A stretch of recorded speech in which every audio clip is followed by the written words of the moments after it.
This lesson is on tangent graphs, and the most important thing that I can ask you to do is remember that the period for tangent graphs is pi. Before, when we were doing sine and cosine graphs, your period was 2 pi, but now your standard period is pi for tangent. So, if your period is pi, what does that change? That changes in your formula. Instead of 2 pi over k, it's now just going to be pi over k. Okay, so now what we're going to do is graph our tangent graph, and this is just your basic graph. So like I said, the period is pi. So on the end now, you're going to put pi. You're still going to do the same amount of important points as before. So the middle is going to be pi over 2, and then the first one is halfway between 0 and pi over 2, so it will be pi over 4. And then the one that's over here will be obviously 3 pi over 4.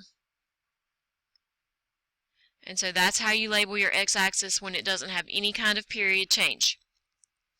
Now with the y-axis, you still want to mark the 1 and the negative 1 because they're going to be important, but you want to have some room above and below those.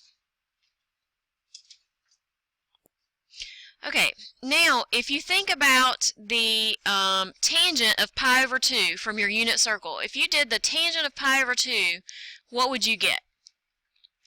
You would get undefined because you would have 1 over 0 and that's undefined. So at pi over 2, tangent is undefined. What does that mean on the graph?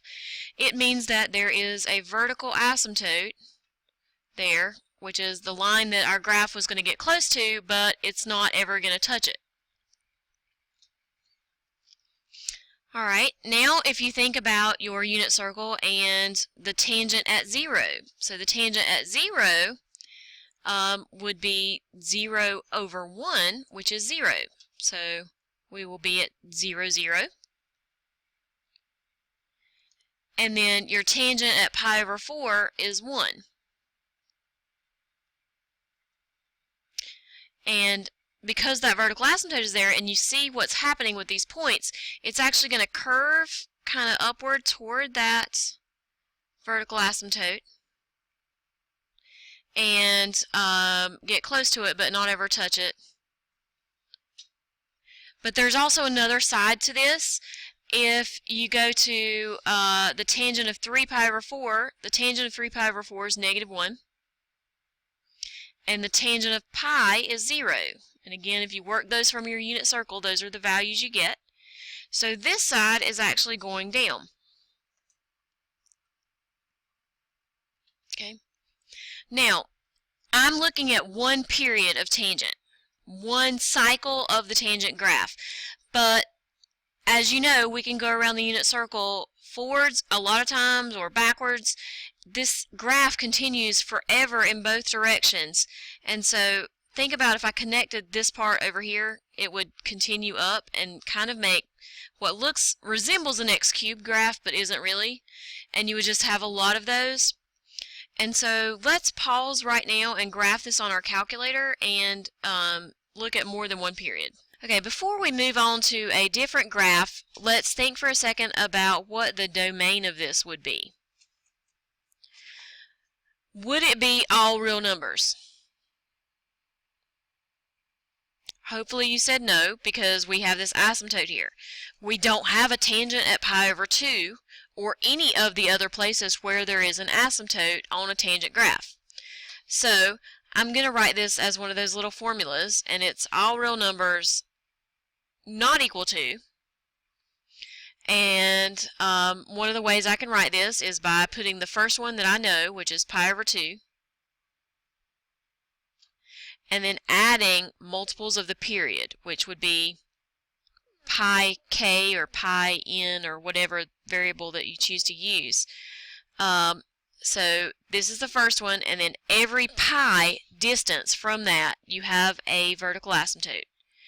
The k is just like the k that we discussed in the previous videos. It has to be an integer, so I'm going to put where k, you can write is an integer, or you can use that little symbol with the funky e.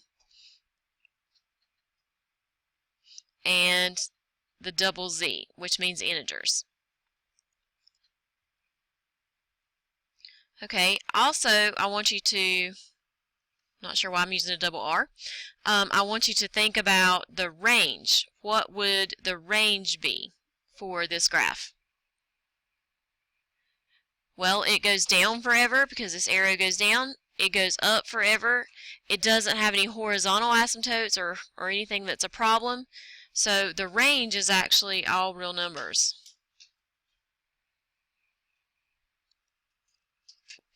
Okay, our next example is y equals tangent of x over 2. And so the changes work the way they did with the sine and cosine graph. What you have to remember again is that this x over 2 is the same thing as 1/2 x, which means the 1/2 is a k, and we have a period change. So the period now is going to be pi over k because, again, we have that pi on top because we're dealing with tangent. If you flip and multiply, you get 2 pi. And so we want to label starting at the end, which is 2 pi. Okay, that means the middle will be pi. The first point is halfway between 0 and pi, which will be pi over 2. And that third point would be 3 pi over 2. So these end up with the same descriptions as with their main points on the unit circle. And again, I'm going to go with the 1 and the -1 because those are going to be important. I didn't have any other changes, no amplitude changes, no vertical shifts or horizontal shifts, so the only thing that changed here is the labels on my x-axis. Now, the graph is going to be sketched the same way that we did originally, except now, because this is x over 2, that puts our vertical asymptote at pi instead of pi over 2. So the vertical asymptote will be in the middle of the period that we're drawing. And for the tangent graph, our ends are going to be on the midline. So at 0 and pi over 2, we should be at 0.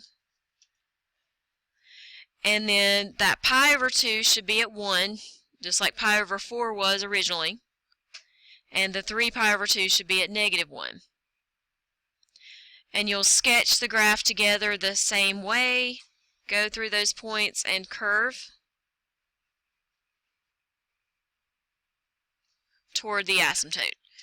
And so again, this looks pretty much like the same thing we drew in the first one, except with the period change, it's really actually been stretched horizontally. And if you graphed this at the same time as the tangent on your calculator, you could see the difference. It's just when you're sketching them, I'm looking to see, do you know what changed? I'm looking for these specific things. Okay, for example 3, we have y equals 3 tangent of 2x. So this one has 2 changes. The first is this 3, and that means we have an amplitude of 3. And the second is the 2x, which means there's going to be a period change, so we have to calculate using our formula, pi over k. So in this case, pi over 2, and we don't have to reduce anything there, it's just pi over 2. And we label everything just like we've been doing. So the end is going to be pi over 2.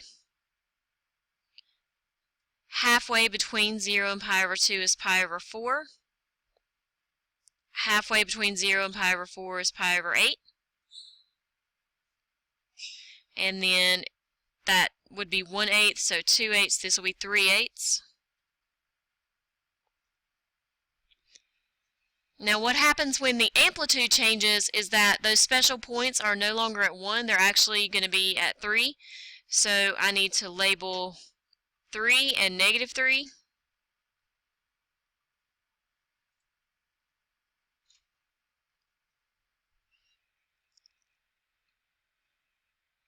Okay, and again with the tangent graph we will start by putting that vertical asymptote in the middle, because now it's going to be at pi over 4 since we have all these changes. The 2 ends will be on the midline, which in this case is still 0. And then the big change is with that amplitude, the pi over 8 is going to be at 3 instead of 1. And the 3 pi over 8 is going to be at -3 instead of -1. And then you just connect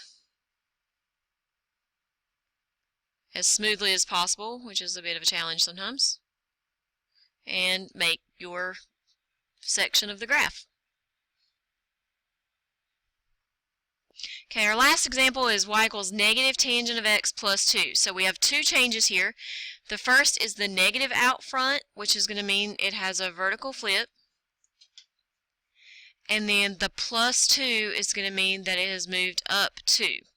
The nice thing about this one is the amplitude hasn't changed because it's still an understood 1 in front of the tangent, and the period hasn't changed because there's still an understood 1 in front of the x. So we just have these two particular changes. Since we don't have a period change, you know the period is pi, and the halfway point would be pi over 2. The first one would be pi over 4, and the third one would be 3 pi over 4. If we're going to move up 2, that's going to move our midline up from 0 to 2. So I'm going to mark that. That's where my midline is. But I'm going to need to at least have 3 here so that I can do those special points.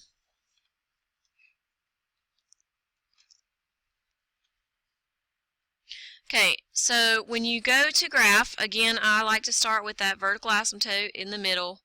In this case, that's at pi over 2. The two ends, the one at 0 and the one at pi, should be on the midline, and now the midline's moved up, so they've moved up. And then the point at pi over 4 should be 1 unit above the midline. And the point at 3 pi over 4 should be 1 unit below the midline. And so we connect. And there is our graph. And that concludes this lesson. Okay, it would be concluded had I remembered to flip. So our vertical flip. Let's do that in green. So the green is going to be the actual answer. Instead of being at 3 for pi over 4, we would have flipped and been at 1. And the graph should be going down. And instead of being at 1 for 3 pi over 4, we would be at 3. And our graph's going up. So this green here is technically our graph with that vertical flip. And now our lesson is concluded.